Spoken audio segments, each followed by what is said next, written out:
There's been a lot of discussion around this video.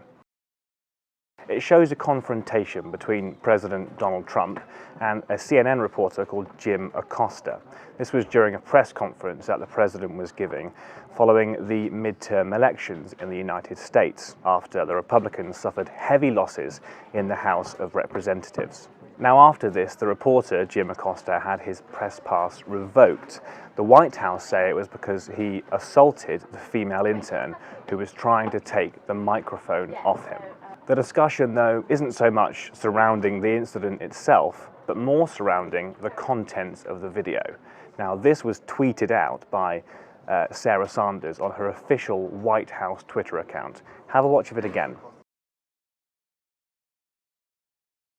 Now, as soon as this was posted, theories began circulating online, saying that it had been sped up in some way to make Jim Acosta's arm movement look more dramatic.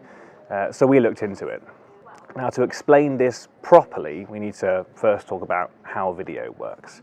And essentially, a video is just loads of still images all in a row together. Think of a flip book. You may have heard the term frames per second, and essentially, a frame is just a still image. Now, the human eye sees at 25 frames per second.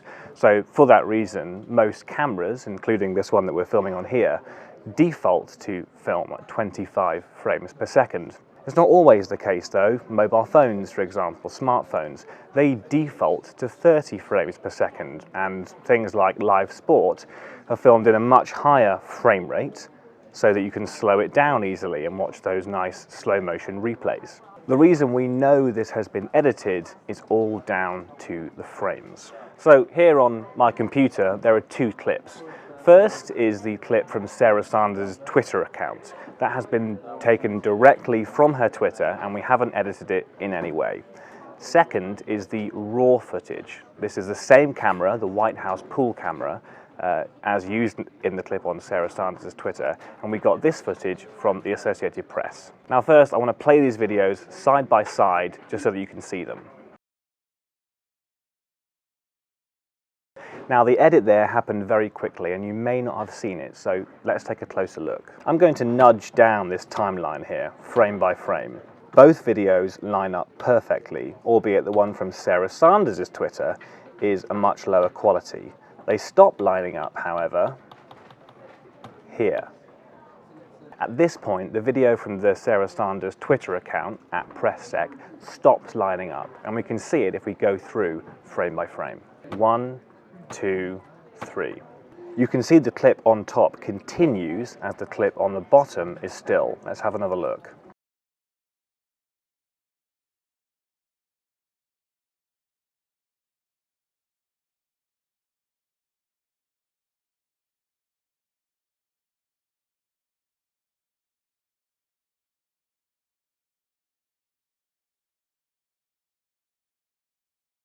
The clip on the bottom, it never catches up. It just remains out of sync now for the rest of the video. And you can see that in other areas of movement as well.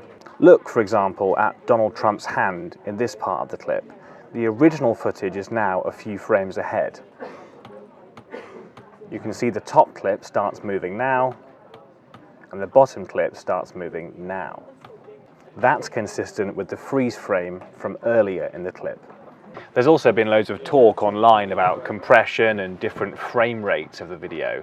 For me, all those arguments fall down a little on the fact that the video has just one pause, coincidentally just before Jim Acosta makes contact with the intern, and then the sync is consistent after that moment. So, we know the video has been edited in some way. There's a very slight pause, just 3 frames out of the 25 that make up 1 second.